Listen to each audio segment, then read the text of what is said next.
economy on planet Earth is planet Earth, and through its ecosystem services it provides all of these things that we need for life and for any activity, be it cultural, social or economic. And then I talked a little bit about negative economic externalities, the side effects of our current economic models that are causing the breakdown of those ecosystems, leading to extinction and climate breakdown, food insecurity and many other challenges. And then I talked about redesigning our economics and our enterprises and even objects so that they are ecological, so that we have an ecological economy that, like nature's economy, ecology, is both solar powered and circular and therefore in sync with the planet rather than out of sync with it. Whereas if all the insects vanished from the planet, life as we know it would start to break down. The point being, we're getting past the boundaries of a safe operating space for the human race and for this entrepreneurial planet. Most of our economic decision making is skewed in favour of short-term financial interests instead of thinking over the longer term and also factoring social and economic wealth and not just financial. Yeah, I think we need to move away from the use of fossil fuels urgently towards a much greater use of renewable energy, and also consistently up there in terms of leading greenhouse gas emissions is industrial agriculture and its associated land use changes such as turning forests and grasslands into monocultures. And so we need an agricultural renaissance that again makes agriculture in sync with ecology and divests agriculture from fossil fuels. Instead of turning oil into food, we need to turn soil into food, and we need a farming system that's based on soil. And soil in turn is very good at sequestering carbon if farmed in a sympathetic manner. So what energy we use and what food we eat, those are perhaps the two biggest ways that we can affect change on a monumental scale. What is air pollution? 2, where does it come from? 3, what does it do to us? What's the health consequences? And 4, most importantly, what can we do about it? What are the solutions? I became a dad in London in 2014, and that was about the same time we started to get big pollution headlines. So I wanted to educate myself about this issue, learn how it was killing 40,000 people a year in the UK, where it was coming from, largely diesel and traffic fumes, and then what can we do about it, such as moving towards electrification, and even better, moving towards pedal power, walking, cycling, active transport.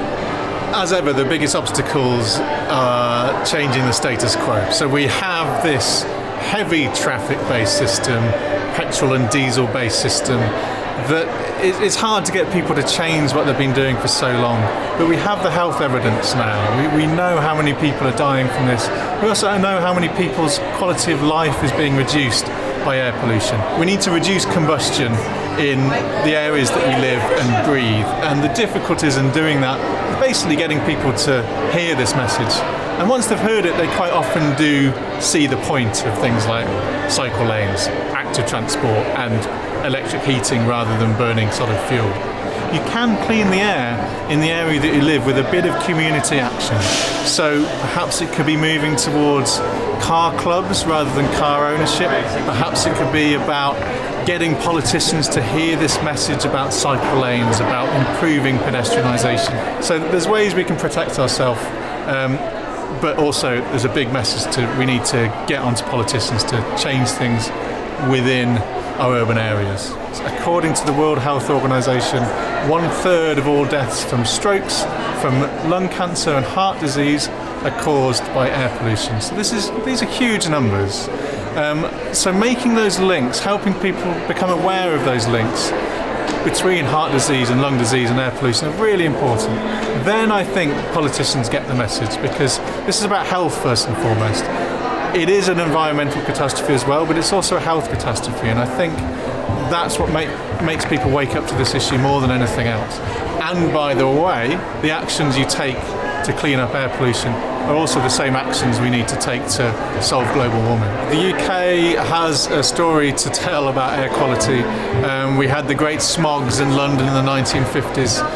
We're now having similar levels of smogs now It's just the pollution sources are much, much smaller. The particles are much, much smaller. So our problem now is largely traffic fumes, traffic emissions from the burning of petrol and diesel. And yeah, we ended up in a situation where London was, and still is in some parts, one of the most polluted cities in Europe.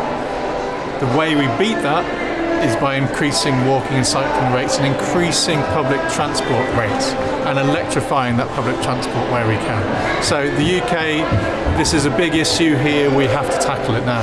We have this massive problem. By tackling it small bits at a time, we can slowly make this world a better place. And so I got inspiration and hope. But my biggest inspiration has always been this beautiful world that we live in. Because this world is just the most amazing thing. And every time I go outside, or every time I'm in a forest, I'm just overcome by just pure wonder and fascination with this place. And it's what gives me, it's our life support system. And it's what we base our entire existence off. And it's been brilliant. It's been an entire year striking. I think the high point was probably September, when we had about 7,000 people striking in Belfast City Centre, marching down Royal Avenue.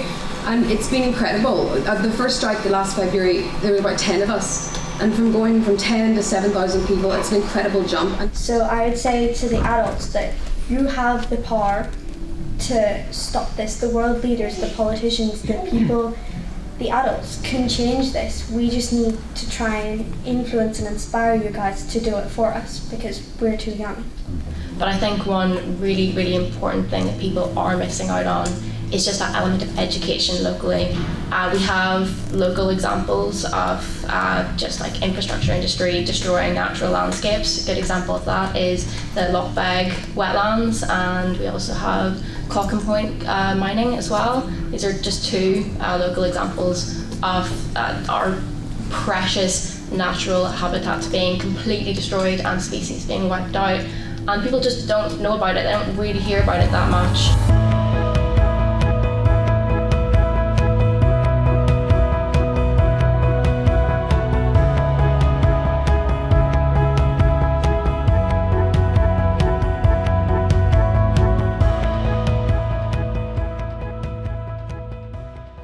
I pick up my mobile phone and I look at it and I think, that's amazing. It connects me with the world. It can tell me anything I want to know instantaneously. I mean, it's like, remember when we were watching Star Trek in the 70s? I mean, it's better than Star Trek, isn't it, if you've got an iPhone, But it costs about 600 quid or something, doesn't it? Wait, that's how much pounds it costs. It costs a lot more to the environment, all the metals that are in it, all the miserable mining conditions in West Africa, all the leaching from the mine that's polluting the environment, all the poor women sold into slavery to service the mine workers, everything else you don't see written on the Apple box. But the big question is, does my iPhone make me happy? No. In fact, it makes me miserable most of the time. Do you know what makes me happy? What makes me happy is getting up and running through that wood with my dogs. That's what makes me happy. Not my iPhone, not my flat screen TV, not my electric car. And I think that we've forgotten what really makes us happy because we've been bought into this whole money, money, money thing. Grow, grow, grow, better, better, better. But it isn't really better. It's not better for our mental health. It's not better for our kids' health. So I just read 6 books about the climate, principally written by scientists or drawing upon all of their research. What's interesting reading these books was that there were no scientists or nothing that I could find at any point that suggested that it would be okay to do it tomorrow or in 5 years' time. Our world is both melting and burning before our eyes. This is the top of a glacier melting down to the albedo effect. Basically, black dust lands on white snow, which means it doesn't reflect the light, which means it increases the amount of melting. And I'm not going to stand here and run through all the statistics about mounting glaciers and increasing temperatures because you don't need them. You've got them. They're in the news every day. They're not hidden in scientific journals anymore. They haven't been hidden there for 20 years. They've been in our hands. All of that data generated by independent, impartial research, has been at our fingertips and in front of our eyes. And we pick upon iconic species like this, the polar bear, melting on its last melting iceberg. This is a view looking down on Amazonia. Now, what you can see, the green patches here, are pristine, prime rainforests. We don't know how old, there's an argument about how long it's been there, 500 years at least. It's the richest repository of life, terrestrial life on Earth, the greatest density and diversity of species. The yellow bits are soy plantations. And the soy that's being grown here, 80% of it is shipped to China to feed pigs because of the burgeoning demand for meat from the Chinese population. So we are felling the lungs of the world, we're burning them, exacerbating the release of CO2 into the atmosphere. We're then harvesting soy for a maximum of 5 or 6 years before the soil is damaged beyond repair. And we're selling that to the Chinese so that they can eat pigs. Now, when you put it all together, it's simply insane. And yet it carries on. I went to Brazil a couple of years ago, and I stood on an 800,000 hectare soy farm, which 20 years before would have been not rainforest, but a different type of Brazilian forest, filled full of jaguars and all of those other animals. Whether it's at land or at sea, we are at war with our wildlife. There's no other way of describing it. We show it a conspicuous lack of respect, and we continue to abuse it at our peril. Now, when you watch the news and you see, 300 football fields of rainforest coming down in Indonesia every day, it's easy to think that all of the trouble is over there and everything's not quite so bad here. But we'd be a bit cheeky to talk about deforestation too loudly in the UK. I don't have the figures for Northern Ireland, but on mainland UK, there is only 13% forest cover, as opposed to an average of 30% for the rest of Western Europe. France, for instance, has 37% forest cover. So our landscape, so I don't have figures for here, is pretty much denuded. And of the 13% that we got, 46% of that is conifer, and 50% of the conifers are in Scotland, and 40% of those are under 40 years old, which suggests that they are probably non-natives. Corsican, Sitka spruce, and so on and so forth. So what I'm saying is, of the forests that we have got, a significant percentage of them are non-native plantations. That's not great forest, as we know. So we can't sit here and wag our finger at the Indonesians and the Brazilians and talk about deforestation until we sort things out in our own backyard. So I'm thinking that we have an enormous amount of urgency on our hands. And when I say urgency, I mean like now.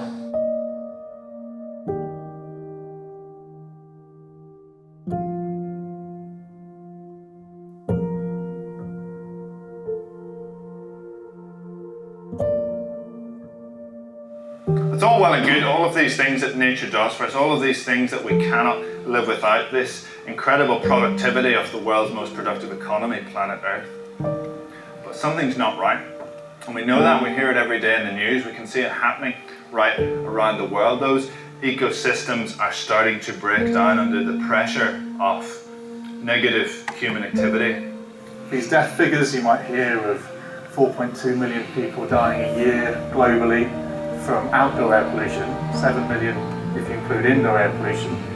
4 out of every 5 of those deaths are currently attributed to PM2.5. Our natural world is suffering, and it's in a really bad place. I think the one thing that I would say to the older generation is stop valuing the economy over the living world. So if you just keep banging on about science, we want you to listen to the science, we want you to act on the science. One of the taglines for XR, Extinction Rebellion, is if not you, then who? I think that we have an enormous capacity as individuals to make a difference. And if we all as individuals have that capacity, then we will rise up and exercise our voices critically for change. And that's what we see Extinction Rebellion doing. That's what we see those brave kids with their Fridays for the Future doing. They're standing up and shouting above the noise. That's our only hope. Our only real hope is if we do it tomorrow. So please, help. Thank you.